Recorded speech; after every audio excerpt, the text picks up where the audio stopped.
Hey, I took my so I skipped a video. Should have made one for my last injection, but I guess there wasn't too much happening. So this is Enbrel, Ankylosing Spondylitis, and my eighth Enbrel injection. I didn't make one for my seventh injection.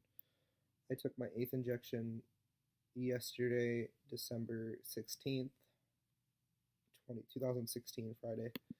Um, and a little something of what's happened since pain wise, still doing really good.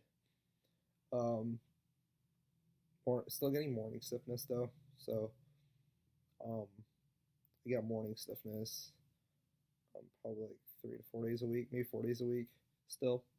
So that's kind of a downside, but I mean at least I'm not in pain, and I'm like running.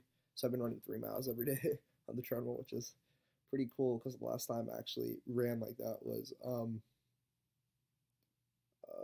junior year of high school. So yeah. What else is there? What else is there? Oh yeah, I've been lifting again. Been working out. Deadlift to 225 today. I know it's not too much, but it's good to get back in the swing of things. You know. Um, Also had a doctor's appointment yesterday um, with a rheumatologist about um, you know how things have been going so far, and this was I think my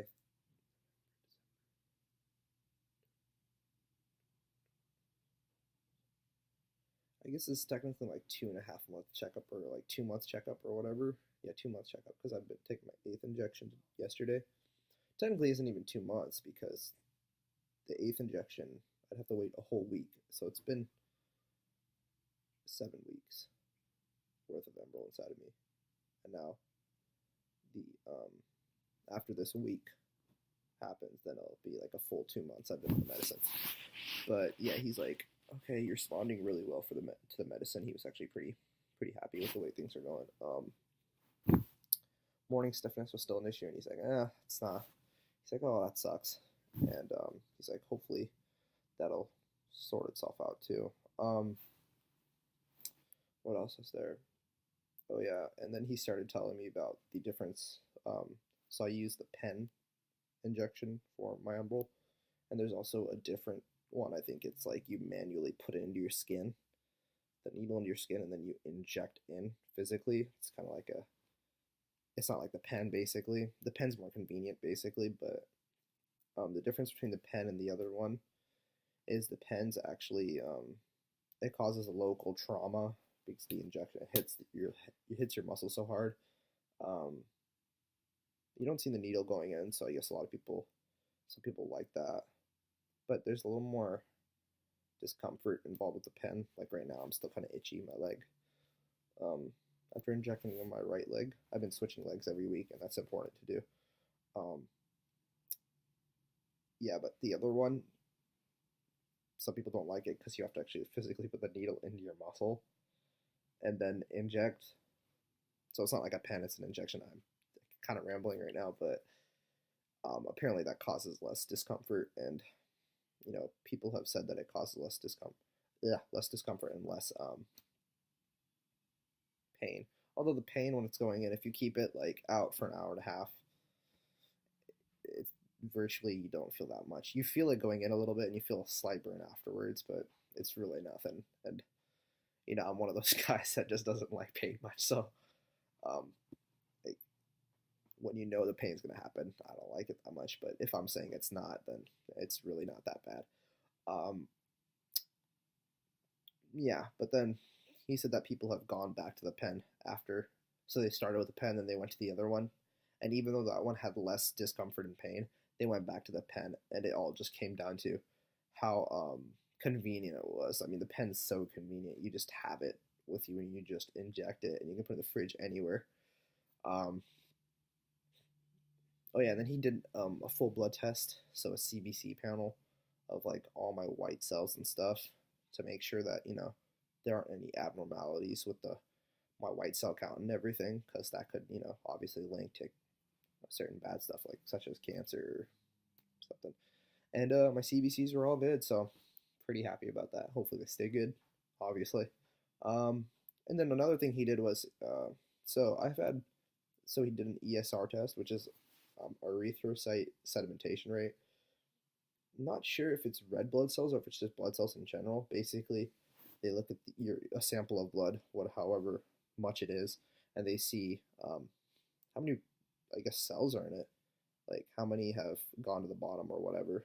And the higher the amount, the greater the sedimentation rate. And I guess that's more indicative of, some type of arthritic activity happening. So what the point of this is that um, my ESR before I started Enbrel, I think it was in July. So they've been keeping really good tabs on me. I really like my doctor's place. Go to this place called the Everett Clinic. It's super good. Um, it was like 18 millimeters an hour or something, or I'm pretty sure it's millimeters an hour or something. MMH basically. So it was high. I think the range that they listed for whatever quantity they pull out was 0 to 10 or 1 to 10 or something.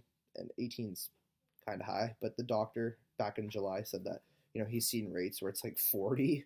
So he's like, yours is elevated, but it's not like super bad. But then they did an ESR test yesterday with my blood panel, and it was 9. So like it was literally, it's half of what it used to be, which was, I mean, that's crazy. It was actually normal, although it's on the higher end of normal. It's still normal now. The weird part was like, oh yeah, so like they've been, like I said, my doctor's place is really good. They've been keeping tabs. I like got curious. I can check like my medical record online, the past test results I've had on this thing called well, basically it's associated with the clinic I go to, and it has all the tests on there. And they have tests since 2004, which I was surprised. And the weird part is my sedimentation rate's always been pretty high, and I let my doctor know that. He's like, oh, that's kind of weird. But yeah, my sedimentation rate's always been like 2019. Since 2004, I think 2004 I was like 9 years old too, so it's kind of odd. Like I wasn't in pain in 2004. That happened. Like it's just weird.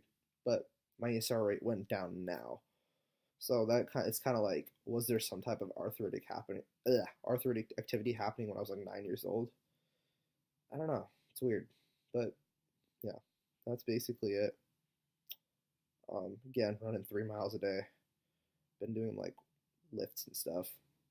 I mean, I used to be really into working out and stuff. I just kind of run, do weights as well. Now just to kind of stay in shape and stuff. But it's really cool when you're able to do things that you were once able to do, but then couldn't do for like such a long time. It's a good feeling. Hope it stays this way. One thing though is that still getting super dry lips. I had a couple rashes here and there, but again, nothing really else. And other than the injection site, obviously rashes that I've been having, little bumps, but other than that, nothing really. And yeah, is there anything else to report? I think my next doctor's appointment is so they said that after my next appointment, I could just make appointments every 6 months. So my next appointment's in March 17th or something. But I said I kind of want appointments every 3 months because I'd rather know what's going on. I don't want to wait too long and have a blood test later on and see like some abnormality and stuff. I want to like be on top of everything, and I think it's really important that that you have it every 3 months, or before that if possible, so you can just be on top of everything. And I don't really mind getting my blood drawn. It's not a big deal. So that last bit was kind of a ramble, but yeah, that's basically it. All right, thanks guys.